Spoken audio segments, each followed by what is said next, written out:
김진홍 목사님이 청계천에서 그 빈민 목회를 할 때 워낙 가난한 동네니까 많은 사람들이 이제 병으로 또 고통당하고 또 죽는 일들도 많이 있었던 것 같아요.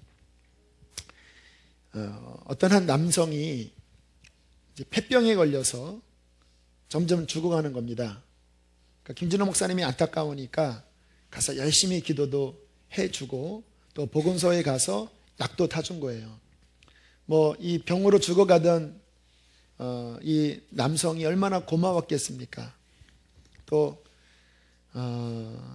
이 병만 나으면 아마 마음속에 내가 교회도 열심히 다니고 이 목사님에게 좀 보답해야 되겠다 이런 마음이 있었겠죠. 근데 하나님이 은혜를 베풀어 주셔서 이 폐병 환자가 살아난 거예요. 그렇게 한 2달이 지났는데 갑자기 그 부인이 그 김진호 목사님한테 오더니 막 욕을 해대면서 내 남편 왜 살려냈냐고, 왜 살려내서 이렇게 나를 고생시키냐고 그러더래요. 왜 그럽니까 했더니 남편이 병 걸려서 힘없을 때는 누워만 있더니 건강하니까 그 몸뚱이로 술 퍼마시고 맨날 나를 패갖고 내가 견딜 수가 없다고 왜 내 남편 살려놨냐고 막 이렇게 대드는 그 이야기를 듣고 굉장히 좀 당혹스러웠다라는 간증을 제가 읽었습니다. 아플 때는 살려만 주시면 무엇이라도 하고 싶은 마음이 누구에게나 다 있지요. 그런데 마치 물에서 건져내니까 내 보따리 내놓으라 하는 심정으로 그 문제가 딱 해결되면서 그 어려울 때는 막 하나님 찾다가 문제가 해결되면서 내가 언제 하나님 찾았냐고 그렇게 아주 싹 바뀌는 이와 같은 일들이 실은 굉장히 저와 여러분의 삶에도 비일비재하게 일어나는 일입니다. 많은 분들을 보면요, 경제적으로 어려울 때 하나님 앞에 한 번만 도와달라고 기도하고 도와주시면 정말 교회 잘 섬기겠다고 그렇게 기도했던 분들이 막상 하나님이 정말 응답하셔서 그 문제가 해결되니까 교회도 점점 안 나오고 점점 하나님과 멀어지면서 오히려 기도 응답이, 오히려 축복이 그에게는 저주가 된 일들, 여러분들도 아마 많이 주변에서 보셨고 또 들으셨을 것입니다. 사람을 가만히 살펴보면요, 사람은 결국은 그 사람 마음 가장 깊은 곳에 원하는 그쪽으로 가는 거예요. 그러니까 막 아플 때는, 어려울 때는 주님 이것만 도와주시면 이라고 하는 어떤 다른 동기들이 있는 것 같아요. 하지만 사람은 그것으로 움직이는 게 아니라 정말 내 마음 깊은 뿌리에 있는 그 동기, 그 뿌리에 있는 동기가 하나님이 아니라 나 잘 먹고 싶고 나 잘 살고 싶고 그리고 내 정욕대로 살고 싶은 그 뿌리가 내 마음속에 있으면요, 요 어려움을 해결해만 주시면 하나님을 잘 섬길 것 같았던 2차적인 동기들이 막상 그 문제가 풀어지면 어느 순간 안개처럼 사라지고 정말 내 마음 깊은 곳에 원래 품고 있었던 그 생각대로 사람은 움직인다는 거예요. 성경에 그런 예가 수두룩합니다. 또 두렵기도 해요. 왜냐하면 본인도 모르니까. 여러분, 가룟 유다가 왜 예수님을 판지 아세요? 저는 이 세상에 가장 참 혀를 찰 만한 사람이 가룟 유다예요. 여러분, 육신으로 예수님 한 번만 보면 얼마나 좋겠습니까? 가룟 유다는 주님과 3년을 다녔던 사람이에요. 그 주님의 기가 막힌 기적을 다 보았고 심지어는 본인의 삶을 통해서도 기적이 나타나기도 했습니다. 오병이어 할 때 12제자에 가룟 유다가 있었기 때문에 본인의 손에서 이 기적이 흘러나갔거든요. 그런데 왜 마지막 끝에 가서 그 엄청난 축복을 받고도 가장 저주스러운 사람이 됐을까요? 왜 주님을 부인했을까요? 가룟 유다의 마음 깊은 곳의 중심 안에는 정말 주님이 목적이 아니라 실은 주님 때문에 한 자리 하고 싶었습니다. 주님 때문에 잘 살고 싶었어요.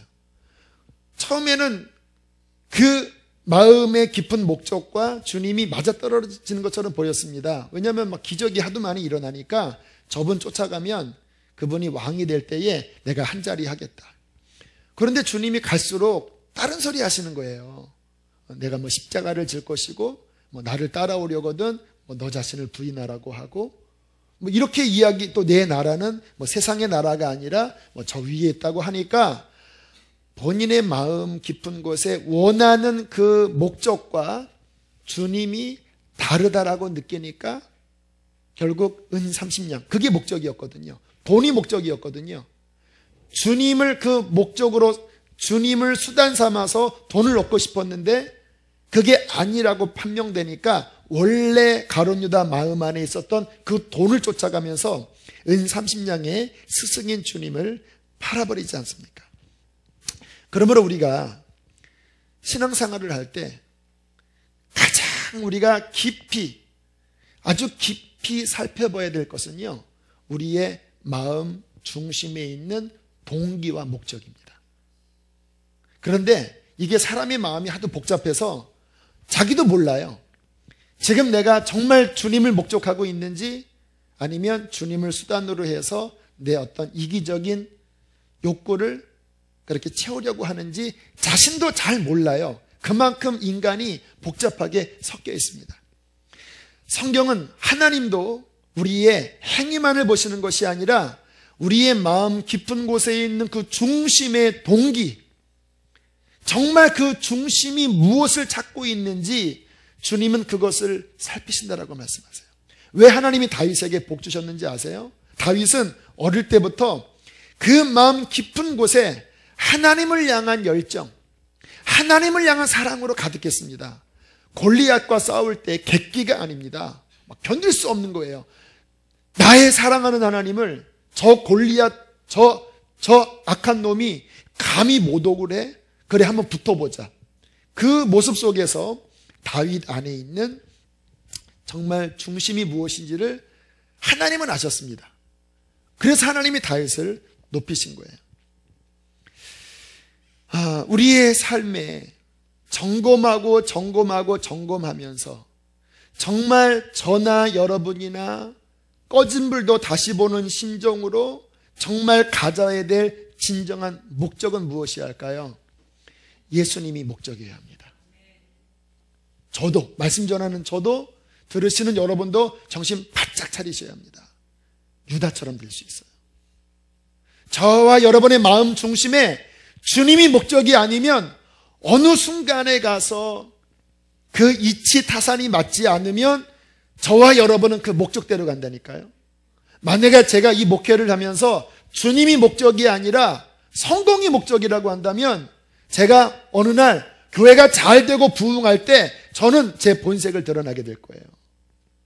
여러분도 정말 주님이 목적이 아니라면 언젠가는 여러분 마음속에 품고 있는 그 방향대로 가서 다른 길로 갈 거란 말이에요. 그러니까 우리 신앙생활에 정말 나는 예수님이 목적인가? 정말 나는 예수님만을 구하고 있는가? 그 부분을 또 살피는 것은 너무나 중요합니다. 주님이 목적이라는 것은 무엇일까요? 주님을 사랑하는 것입니다. 정말 예수님만을 원하는 거예요.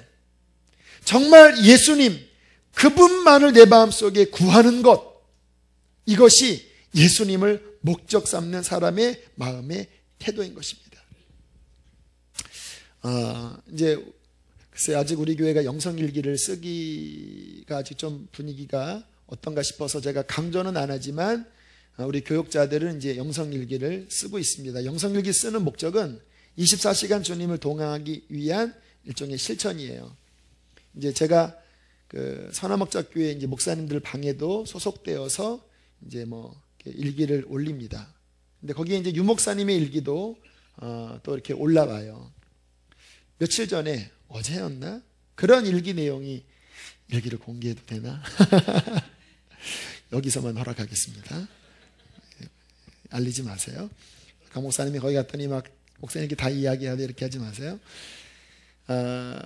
아마 그 손양원 목사님 그 뮤지컬을 하는 것 같아요. 거기를 다녀오셨는데 그 뮤지컬을 보신 소감을 이야기하시더라고요. 이렇게 글이 써 있었습니다. 너무나 뮤지컬의 초점이 손양원 목사님의 순교에 초점이 맞춰져 있는 것이 아쉬웠다. 목적이, 초점이 순교가 아닌데 목적은 예수님이다. 손양원 목사님이 예수님을 목적했기 때문에 순교까지 간 것이지 순교를 목적해서 사신 것은 아닌데 아쉽다. 너무나 중요한 지적입니다. 저와 여러분의 삶에서 정말 주님 한 분을 원하고 사랑하고 귀히 여기고 그분을 목적하는 그 순전함을 하나님께서는 이 시간 찾고 계신다라는 거예요. 간절하게. 우리 사람들은 그냥 무슨 업적을 바라고 뭔가를 하는 것을 바라고 뭐 외적인 것을 바라지만 주님께서는 그 중심에 순전함을 찾고 계신다라는 거예요. 주님이 요즘 제 마음에 그러한 마음을 주세요. 저는 이제 목회가 제 주된 일이니까 주님이 목회가 너의 목적이 아니다. 너의 목적은 오늘이라고 하는 이 시간 속에서 주님, 그 주님과 함께 주님의 뜻을 이루는 것이 목적이다. 시간이 살처럼 흘러서 언젠가는 너는 또 은퇴도 하고 언젠가는 네가 내 앞에 올 텐데 이 목회 자체가 목적이면 그러면 상황이 바뀌고 막 은퇴하면 너는 절망하겠냐? 그게 아니지 않느냐? 오늘이라고 하나님이 허락하신 이 시간, 이 상황 속에서 영원한 목적 되신 주님과 함께 그분이 내게 말씀하신 그 뜻을 이루면서 주님과 함께 가면 제가 여기 있든지 은퇴하든지 천국 가든지 저는 언제나 행복할 겁니다. 설교 준비 만만치 않은 저에게는 부담이고 씨름이에요.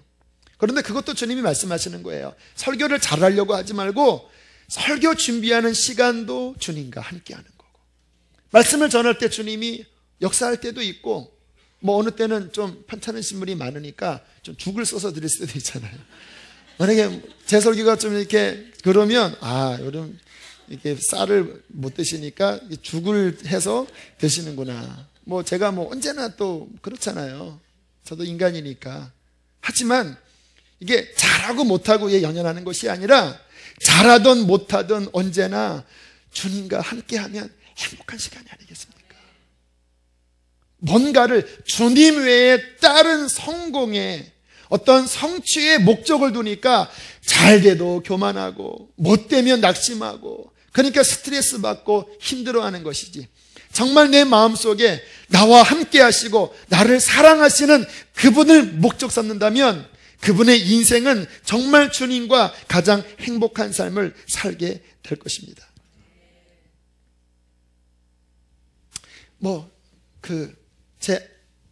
부흥도 마찬가지예요. 사람이 많은 것, 제가 여기에 연연하면요, 저는 반드시 실패하고 말아요. 왜? 사람이 늘면 그게 성공처럼 보이니까 거기에 제 마음이 휩쓸릴 수 있잖아요. 언제 주님께서 사람 많은 것이 목적이고 성공이라고 말씀하셨습니까? 주님은 마지막 돌아가실 때 12제자밖에 안 남기셨잖아요. 진짜 제 마음의 목적은 사람이 많으나 적으나 내가 주님과 함께하면서 그분이 전하라고 한 것 전하면 되는 거예요. 그렇게 살면 주님이 성공 주시면 감사한 거고, 만약에 주님께서 어느 날 너 이슬람으로 가라, 그래서 이슬람에서 그렇게 했는데 이슬람에는 평생 세례 한 명 주는 것도 힘들어요. 하지만 주님과 함께하면 그 한 명 세례 주는 것도 하나님 보시기엔 귀한 일이고, 만약에 목적이 다른 데가 있다면 10,000명 교회해도 그것은 하나님 앞에 실패가 아니겠습니까? 주님께서 제 마음에 평생 그렇게 주님과 함께 살다가 주님을 목적 삼다가 그렇게 주님 나라에 와라, 이러한 마음을, 물론 제가 지금 고백하는 대로 마음이 다 되는 건 아니에요. 그렇게 됐다면 뭐 제가 얼마나 대단하겠습니까? 아직 저도 여전히 눈에 보이는 것, 다른 것에 여전히 제 마음은 유혹받고 여전히 영향을 받아요. 아니, 어떻게 보면 그게 더 제 마음에 클 수가 있습니다. 그러나 저는 오늘 진리의 말씀 안에서 제 마음의 깊은 뿌리를 또 씻어내고 정결하게 하기를 원합니다. 주님, 당신이 저의 전부가 되게 하옵소서. 사람이 목적이 아니고 외적인 것이 목적이 아니고 오직 주님과 함께하기를 원합니다. 여러분, 이런 주님을 궁극적인 목적으로 삼으면 귀한 것이 있는데요. 그것은 뭐냐면 가장 안전한 길이에요. 무슨 말인지 이해하시겠습니까? 사람이 왜 시험 드는지 아세요? 내 마음 깊은 곳에 주님 말고 다른 동기, 이기적인 동기나 육신적인 동기가 이렇게 속에 숨어 있어요. 그런데 예를 들어서 이런 거예요. 교회 나가면 내가 문제 해결받고 교회 나가면 내가 좀 잘 물론 하나님이 보너스로 주시지요. 그런데 그게 내 마음속에 정말 이렇게 목적이 되면요, 그게 성취가 안 돼 버리면 그때부터는 하나님에 대해서 시험 드는 거예요. 여러분, 초대교회에 어느 누가 주님 만나서 성공하고 잘 살고 이렇게 해서 주님 믿은 사람이 어디 있습니까? 초대교회는요, 주님 믿으면 박탈당하는 게 많았습니다. 그렇잖아요. 하지만 그들의 목적은 그것이 아니었기 때문에 끝까지 갔거든요. 우리 마음속에 정말 주님으로 인한 순전한 마음이면 감사한 건 뭐냐면 시험이 안 들어요. 왜? 어디 있으나 주님과 함께하면 되는 거니까. 로렌스 형제 같은 경우 하나님의 인재 연습 책을 보신 분이 많이 계실 텐데, 그분은 수도원의 평수사로 부엌에서 밥 짓는 일을 하면서도요, 최고의 삶을 살았습니다. 그가 어떻게 했냐면 후라이를 하나 뒤집을 때도 주님이 목적이니까 내 사랑하는 주님, 하나님 사랑합니다 하고 이렇게 뒤집고 치크치크치크치크치크치크치크, 주님 노른자를 깨뜨립니다, 사랑합니다 주님, 쫙 퍼지면 오 하나님 경배를 받으소서. 그러면서 너무 행복해하고 이제 더 이상 할 게 없으면 주님 어떡하지요? 그러면 가장 그 티끌에 엎드려서 그 티끌 앞에 고개를 숙이고 손을 들면서 주님 사랑해요 하면 그곳이 천국이 됐대요. 얼마나 주님의 인재 가운데 깊이 거했는지 오히려 그 수도 원장보다 평수사였던, 또 몸에 그 장애가 있어서 좀 이렇게 절었던 것 같아요. 그 평수사의 로렌스 형제의 모습에서 나오는 그 하나님의 인재 때문에 수많은 사람들이 그를 우러렀고, 그게 1600년도에 쓴 얇은 하나님의 인재 연습이라는 정말 전혀 어렵지 않는 평범한 책이 수백 년을 흘려 내려오면서 스테디셀러가 되고, 그 감동을 준 이유는요, 그 안에 하나님께서 받으셨던 그 순전한 목적, 그것을 받으셨기 때문에 그렇습니다. 주님만을 목적하면요 시험이 안 들어요. 사도 바울 한번 생각을 해보세요. 시험 들 일이, 만약에 저와 여러분이 사도 바울이면요 이거는 교회 때려칩니다. 주님 만난 것 때문에 인생이 꼬이잖아요. 주님 안 만났으면 그는 박식했고 최고의 학문을 배웠고 열정이 있었고 아마 대단한 랍비가 되었을 것입니다. 하지만 주님 만나고 난 다음에 막 죽음의 위협, 막 감옥에 갇히고 막 매에 맞고, 자, 그 속에서 쓴 서신이 오늘 빌립보서인데, 그 감옥에서 매에 맞고 아픈 가운데 사도 바울이 했던 고백을 한번 보세요. 20절, 다시 1장 20절, 21절 그 느낌으로 한번 읽어보실까요? 시작.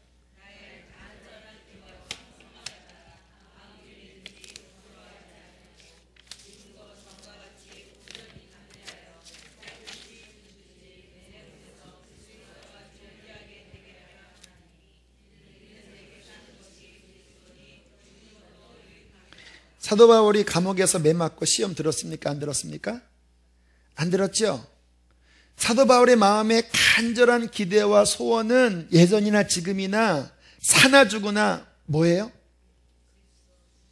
내 몸에서 누가 존귀하게 되는 거예요? 감옥에서도 주님이 존귀하게 되면 목적이 성취되는 거고요. 주님이 풀어주셔서 바깥에서 또 주님의 영광을 구하면 감사한 거고요. 만약에 육신의 안일이 목적이었다면 감옥은 지옥입니다. 왜요? 자신의 그 육신의 안일함과 평안함이 깨졌기 때문에 행복이 없을 거예요. 그러나 사도 바울의 목적은 사나 죽으나 감옥에 있으나 바깥에 있으나 그분이 존귀 여김을 받는 건데, 이 감옥 안에 있는 것이 주님께 영광이면 그것도 감사한 거라고 고백하는 거예요.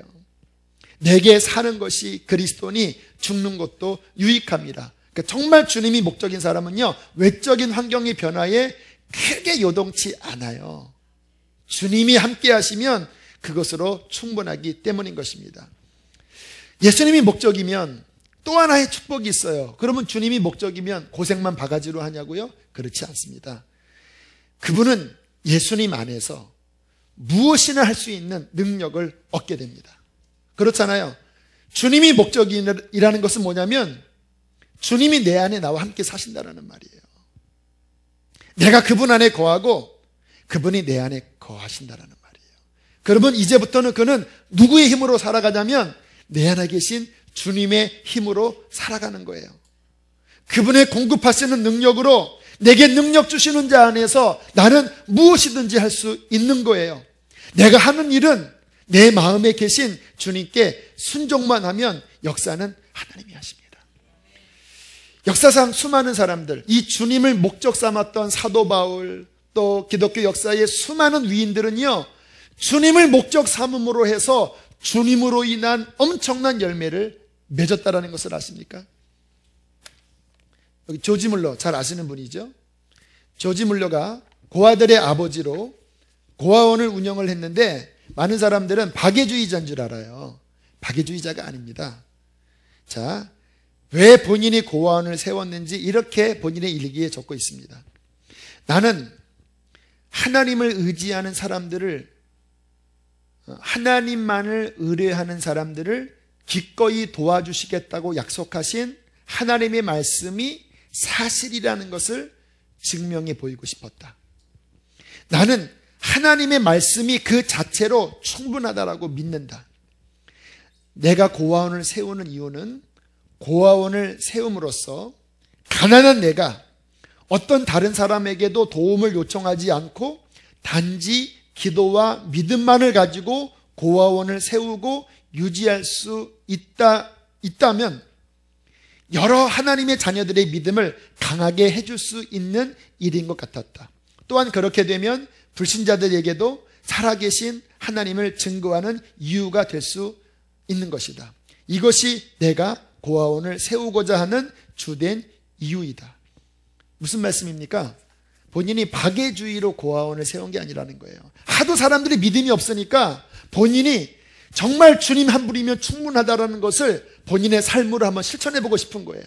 이제 고아원을 세울 텐데 공개했습니다. 내가 1실링이라도, 영국이니까 뭐 1실링이 얼마인지 모르겠습니다. 내가 정말 단돈 몇백 원이라도 사람들한테 손 벌리지 않겠다. 오직 하나님은 기도하면 응답하시는 신실한 분이라는 그 하나님의 영광을 내가 드러내겠다. 그리고 그 다음부터 이 일기가 그 시름의 연속입니다. 처음에는 어려웠어요.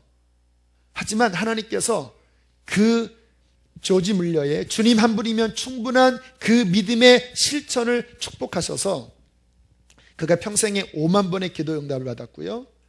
2560명의 고아들을 길렀고요. 평생 750만 달러, 한 90억 정도인가요? 750만 달러의 모금을 한 번도 손 내밀지 않고 모든 환경 속에서 주님 한 분이면 충분합니다. 주님이 나의 목적입니다. 이 무릎의 믿음의 간구로서 하나님 앞에 나아갔을 때 하나님께서는 그 주님을 목적 삼은 그 조지 물러에게 하늘의 엄청난 자원을 부어주셨습니다. 주님만을 목적 삼으면요, 주님이 그 사람 높이세요. 또 안 높여도 괜찮아요. 근데 왜 높이시냐면 높이셔도 그 사람은 시험 들지 않기 때문에 높이세요. 그 이희돈 장로님 오늘도 예화를 들겠는데, 이분이 세계무역센터에 이제 수석 부총재의 선출이 있었대요. 이 수석 부총재는 굉장히 파워가 있는 위치입니다. 여기 몇 번 거치면 이제 수석 총재가 될 수 있는 굉장히 중요한 선거가 있는데, 이제 이분의 나이나 실력이나 또 동양인이기 때문에 수석 부총재 될 전혀 이 모든 거리가 없었대요. 근데 기도만 하면 하나님이 자꾸 좀 출마해봐라 이런 마음을 주셔서 그 총재님에게 내가 출마하겠습니다 그랬더니 대꾸도 안 하더래요. 왜냐하면 너는 해도 안 된다. 지금 이제 이 선출에 유럽파와 미국파가 있는데 이기돈 총재는, 이기돈 장로님은 미국파 쪽이거든요. 그런데 이 서로 헤게모니 싸움이 있어서 요번에 이 선거가 굉장히 중요한 선거인데 유럽 쪽에서도 쟁쟁한 사람들이 나오고 이 미국 쪽에서도 뭐 엄청난 커리어를 가진 사람들이 지금 3명이나 대기 중에 있다라는 거예요. 근데 너는 나이도 안 되고 실력도 안 돼서 괜히 네가 출마하면 관계가 어려워지니까 하지 말아라. 접었답니다. 주님 앞에, 주님 이게 안 될 상황이네요. 그랬더니 갑자기 주님이 그러시더래요. 너는 기도할 때 맨날 내가 보스라고 하면서 응? 너는 왜 내가 해주면 되는 거지. 너는 왜 그렇게 믿음이 없느냐. 그래서 주님 맞습니다. 주님이 보스입니다. 그래서 이제 아주 그 막판에 괜히 미리 하면 또 혼날까 봐 그 비행기 다 티켓 끊고 다 이렇게 결정됐을 때 은근히 이렇게 이제 트라이를 해놓고 그리고 마지막 가기 전에 출마했습니다 이렇게 하고 이제 유럽 네덜란드인가 거기 가서 이제 선거전이 벌어졌대요. 근데 이거 뭐 분위기가 전혀 자신이 될 상황이 아닌데 그때 유럽과 미국에서 이제 치열한 이제 선거전이 그 헤게모니 싸움이 벌어진 거예요. 그런데 문제는 뭐냐면 유럽 측에서도 누구를 내도 보장이 안 되는 거예요. 왜냐하면 서로 막상막하니까. 그러니까 이게 굉장히 부담스러운 겁니다. 유럽 쪽도 누구 하나 유력한 인물이 안 나오고 미국 쪽도 역시 이제 방어적인 자세로 누가 나오나 기다리고 있는 그 순간에 유럽 측에서 밤새 회의를 하더니 갑자기 거기에 좀 수장되는 사람이 딱 손을 들더니 그렇게 이야기를 하더래요. 우리가 밤새 회의를 해봤는데 저 이돈 저분이 이번에 나오면 좋겠다고 우리는 합의했다 그러더라는 거예요. 이게 황당한 거잖아요. 본인 측이 아니라 미국 측인데 미국 측에서도 3명이 아니라 전혀 쓸데없는 사람이 이게 막 한다고 하니까 나중에 알고 보니까 이러한 논리였습니다. 걔네 쓸데없이 나가서 패배하면 데미지를 입으니까 요번에는 제 만만한 이돈을 세웠다가 2년 지난 다음에 똑 떨어뜨리고 우리가 올라가자. 그렇게 아무튼 움직여서 이분이 기가 막히게 수석 부총재가 됐어요. 2년 지난 뒤에 이분이 떨어졌냐? 또 하나님이 보호하심으로 지금 계속 수석 부총재 하고 계세요. 무슨 이야기일까요? 여러분, 이 장로님 간증 들어보셨나요? 주님이 목적이에요. 주님이 목적인 사람은 그분의 인도함대로 살아가면 이리 가나 저리 가나 그분 길대로 살아가면 그분의 자원으로 살기 때문에 그의 삶은 하나님의 놀라우신 공급하심이 있게 되는 것입니다. 마음 중심에 정말 예수를 목적으로 삼는 것은요, 우리가 보기에는 중요시 그렇게 중요하지 않다고 느낄지 모르지만 이 영적인 생활에서는 아주 결정적인 거예요. 그래서 하나님께서는 우리의 마음의 중심에 그 숨은 동기를 우리의 신앙생활에 계속 점검한다라는 건 아십니까? 시편 139편 23절에 보면 하나님이여 나를 살피사 내 마음을 아시며 나를 시험하사 내 뜻을 아옵소서. 주께서 우리 마음에 정말 네 중심이 뭐냐? 너 나를 목적하고 있느냐? 이 부분을 여러 시험의 불같은 환경을 통해서 드러내세요. 여러분 어느 순간에 막 시험 들었을 때 소스라치게 내 마음이 다른 것에 빼앗겨 있었구나 이렇게 느낄 때 있죠. 주님이 드러내신 거예요. 아브라함을 하나님께서 마지막에 이제 축복의 인준도장을 찍으려고 하나님께서 아브라함에게 이제 메시아를 탄생시키기 위한 엄청난 계획을 쭉 약속하셨지만 마지막 인준도장을 찍을 때의 주님의 테스트가 뭐였습니까? 이삭 모리아 제단에 바쳐라. 왜 그랬을까요? 내가 너에게 축복했지만 정말 네 목적이 나냐? 내가 너에게 분명히 아들을 줬지만 내가 다시 달라고 하면 네 마음이 내가 목적이기 때문에 줄 수 있느냐? 이거는 쉽지 않은 싸움이에요. 자기 이 피부치잖아요. 자기 새끼잖아요. 다른 시험과는 다른 거예요. 하지만 아브라함의 마음의 목적은 분명했습니다. 그분이 주셨고 그분이 달라고 하신다면 그분께서는 죽은 자 가운데서라도 살릴 수 있는 분입니다. 그리고 그 제단 위에서 이삭을 바치려고 했을 때 주님이 뭐라고 하세요?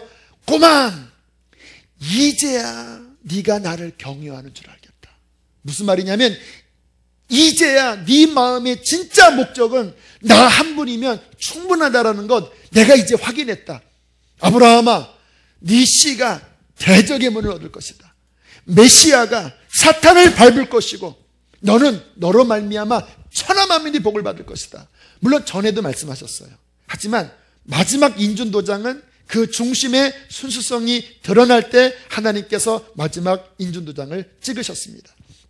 저나 여러분이나 지금 이 자리에 있는 목적, 사람도 아니고 다른 어떤 것도 아니고 오직 그분이 목적입니다.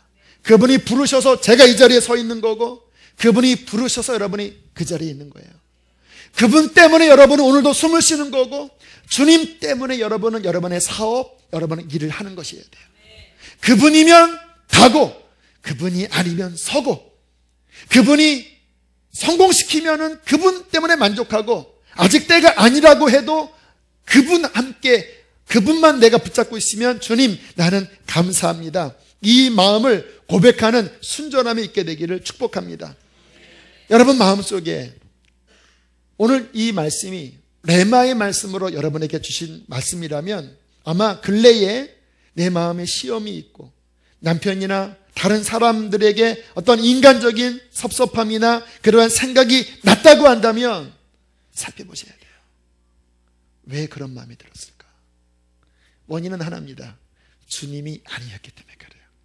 내 영혼을 오직 예수 그리스도 그분의 영광과 그분을 향한 사랑과 그분을 향한 충심을 내 안에 순전하게 다시 한번 점검할 때에 하나님께서는 그러한 저 여러분을 반드시 드시고 이 마지막 시대에 또 이 교회 가운데 여러분의 삶 가운데 귀하게 써주실 것을 믿습니다. 함께 이 시간 찬양하고 기도합시다. 우리 주님 한 분만